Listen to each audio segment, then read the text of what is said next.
Sustainability Expo ngayong taon, ating pag-uusapan kasama si Assistant Secretary Rodolfo Calzado Jr., ASEC for Development Cooperation ng Department of Science and Technology. ASEC Calzado, magandang tanghali po. ASEC Dale, Com Romeo, Director Nicolette at sa ating mga taga-subaybay, isang maagham na tanghali po sa ating lahat. Opo. ASEC, una sa lahat, ano po ang pangunahing layunin ng Sustainability Expo 2025? Ang SUSTEX 2025 po, layunin nito na ipakita kung paano pwedeng maging mas eco-friendly ang mga negosyo gamit ang makabagong teknolohiya. Direkta po tayong tumutugon sa tema ng waste management, water conservation, energy efficiency, air quality at disaster resilience. Ang gusto talaga natin dito ay maipakita na kapag nagtulungan ng gobyerno at private or business sector, mas magiging matibay at pangmatagalan ang mga solusyon para sa tao at kalikasan. Sir, ano po ang particular na papel ng DOST sa gaganaping Sustainability Expo ngayong taon? Salamat sa tanong, Com. Ang DOST po bilang lead implementer, ang role po natin sa SUSTEX ay ipakita kung paano nakakatulong ang science and technology para maging mas sustainable ang pamumuhay. So dito po makikita natin yung mga research at sariling teknolohiya ng Pilipinas, gaya ng solution sa waste management, pagtitipid ng tubig at kuryente, pagpapaganda ng hangin at paghahanda sa sakuna. Lahat ng yan nakadisplay sa SUSTEX Marketplace, kung saan makikita ng publiko ang latest at pinaka-innovative na gawa ng ating mga scientists, engineers at startups na sinuportahan po natin para sa ating bansa. At di lang po yun, sinama din ng DOST ang ating mga international partners na masasabing bihasa na sa circular economy. And some will join as exhibitors as well, particularly po from the European Union delegation and countries such as Germany, France, Finland, Sweden, Norway, and Denmark at ang Global Green Growth Institute or GGGI. Through the Philippine and European Union Green Economy Partnership na ang DOST ay partner, layunin natin na mag-collaborate at matuto sa kanila on best practices in terms of policy, local governance, as well as technology directly sa EU private sector. Bukod dito, layunin din natin po dito na tulungan ang businesses natin na mag-expand ang market sa Europe if we can meet yung standards nila in terms of green products and services. ASEC, paano naman po sinusuportahan ng Expo na ito ang Memorandum of Understanding o Agreement ng DOST tungkol sa plastic alternatives? Thank you, Director. Actually, ang SUSTEX po ay tugma sa Memorandum of Understanding or MOU ng DOST at SM na pinirmahan pa last year sa Tactics for Better Plastic Expo. Ang focus nun ay pagtutulungan para ma-resolba ang mga problema sa plastic waste, gaya ng recycling, sustainability, at yung pagpapatupad ng Extended Producer Responsibility or EPR law. Ngayon, suportado rin ng SUSTEX ang SM Waste Free Future Campaign para sa Net Zero 2040 goal nila. Kaya sa event na to, makikita ng publiko yung iba't ibang teknolohiya at produkto na pwedeng alternative sa single-use plastics. Pati na rin yung mga inobasyon na ginawa at sinuportahan ng DOST para ma-commercialize at mas maging bahagi ng circular economy. Particularly mga businesses po talagang target natin dito para ma-adapt po nila itong mga to. So tulad na lang for example, last year ay na-adapt ng SM ang isang sinuportahan natin na startup na nag-develop ng Pinoy version ng biodegradable cassava-based plastic bags. Di muna pang grocery, pang hotel and business units muna ng SM. Anong programa po ng DOST ang maaari magamit ng isang SME upang makapagpatupad ng sustainable technologies na itinatampok naman sa SUSTEX 2025? Nako, may isa pong maganda dito, i-highlight po natin sa event ay yung sa marketplace kung saan makikita natin yung ilang mga beneficiaries ng DOST Small Enterprise Technology Upgrading Program or SETUP. So sa programang ito, tinutulungan ang maliliit na negosyo. Binibigyan sila ng pondo para makabili ng tamang teknolohiya na may kasama pang technical training at consultancy from our DOST experts and scientists and engineers. Ang goal talaga, ma-adapt nila yung sustainable technologies na dinevelop ng DOST para mas umangat at mas maging eco-friendly ang operations nila. Sir, paano naman po pinatitibay ang public-private partnerships dito sa participation ng DOST sa SUSTEX 2025? Salamat, Kom. So, alam mo sa involvement ng DOST sa SUSTEX, mas napapalakas talaga yung partnership ng public and private sector. Kasi dito nagkakaroon ng space kung saan nakikita kung ano yung pangangailangan ng industry. Tapos, tinutugba naman siya sa siyensya, teknolohiya na solusyon naman sa mga problema ng industriya. So, nagkakaisa yung gobyerno, private companies, academe, pati yung mga civil society para sabay-sabay natin lahat harapin ang challenges at makapag-promote ng sustainable practices para sa development ng bansa. Hindi lang pang planeta, para sa ekonomiya talaga.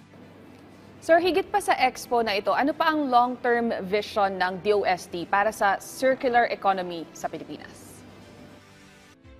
Salamat po sa tanong. So, bilang science and technology arm ng gobyerno, ang long-term vision talaga ng DOST ay makapagpatayo ng matatag na circular, green at sustainable economy dito sa Pilipinas. So, guided kami dito ng tinatawag namin na STI 4CE or Science, Technology and Innovation for Circular Economy Framework Policy. Ang policy tool na to na dinevelop ng DOST for our own agency, for now, layunin ng policy na ito na siguraduhin na lahat ng aspeto ng transition na to mula sa policy making, research and development hanggang sa pag-integrate into industrial processes ay may gabay ng science and technology. Goal namin dito mabawasan ng plastic pollution at mas maging efficient sa paggamit ng resources ang ating mga kababayan. Asek, bakit po waste management ang naging focus ng Expo na ito? A special focus po talaga yung waste management kasi naka-angkla dito sa MOU ng DOST at SM para paunlarin yung sustainable plastic materials at mas pagandahin ang strategies sa plastic waste management. So kasama rin dito yung suporta sa Waste Free Future campaign ng SM, kaya sa event, papakita natin yung mga innovative solutions at circular economy model para masolusyonan yung lumalalang problema sa basura at epekto nito sa environment. Asik, sa ano namang paraan hinihikayat ng SUSTEX 2025 ang mga negosyo na lahok sa mga green initiatives ng pamahalaan? Okay po. So, ang SUSTEX 2025, ginagawa siyang collaborative experience para sa lahat. So, pinagsama nito ang DOST, SM, at mga tenant partners nila, private sector, academe, pati rin yung development partners at iba pang organizations. So, may knowledge exchange, policy discussions, networking, business matching, pitch presentations, at exhibits. So para ito sa mga negosyo na gustong makakita ng bagong technologies at matuto sa best practices at makipag-engage sa government at sustainability groups para ma-apply ang mas green na practices. At syempre, kapag niyakap ng businesses ang innovation, mas malaki opportunities na makukuha nila dito sa SUSTEX 2025. Sir, ilang exhibitors naman po ang inaasahan nating sasali dito sa Sustainability Expo ngayong taon? Salamat po. So sa SUSTEX 2025, inaasahan natin na mahigit 50 na cutting-edge exhibitors ang makikilahok para magpakita ng iba't ibang sustainability solutions. So galing sila sa iba't ibang sektor. May mga startups na sinuportahan natin sa DOST, SM Tenant Partners, mga research and development institutes, and iba pong organizations gaya ng Arise Philippines at National Resilience Council. At syempre, madami rin ng mga industry players dito. Asek, para sa kaalaman ng ating mga kababayan, anong mga uri na sustainable technologies ang itatampok sa Sustainability Expo 2025? Salamat po sa tanong. So, sa SUSTEX 2025, makikita natin ang iba't ibang klase ng sustainable technologies na nakafocus siya sa 4 na categories. So, una, sa water conservation, nandyan yung portable water purifiers para sa emergencies, foldable rainwater collectors, water filters na gawa sa local materials. Sa disaster resilience, merong smart city systems na kakakonekta sa emergency services. Software na kayang mag-predict ng earthquake damage, pati ready-to-eat meals at fortified water, among others. Pangatlo, on waste management, kasama rito yung floating system na nangongolekta ng basura sa ilog. Machines na gumagawa ng compost or cooking gas mula sa organic waste, at bioplastics mula kasaba starch at recycled construction materials. Just for an example. Pang-4, on energy efficiency at air quality, dito makikita yung tech na tumutulong mag-save ng energy at mga devices gaya ng locally made na ROAM, ROAM, na sumusukat at nagpapabuti ng quality ng hangin. Bukod pa dyan, Sinabi ko kanina, hindi lang po ang ating Filipino innovators and business sector, kasama rin natin ang European partners sa ilalim ng EU PH Green Economy Program na isang 60 million euro project hanggang 2028 na naglilink sa Europe at Pilipinas para ma-push ang circular economy. So less waste, less carbon emissions at mas maraming green jobs para sa mas inclusive na growth. So sa agham at siyensya, ang industriya, gusto talaga po natin na umarangkada. Okay, ASEC, mensahe at paanyaya nyo na lang po sa ating mga kababayan para Sustainability Expo 2025.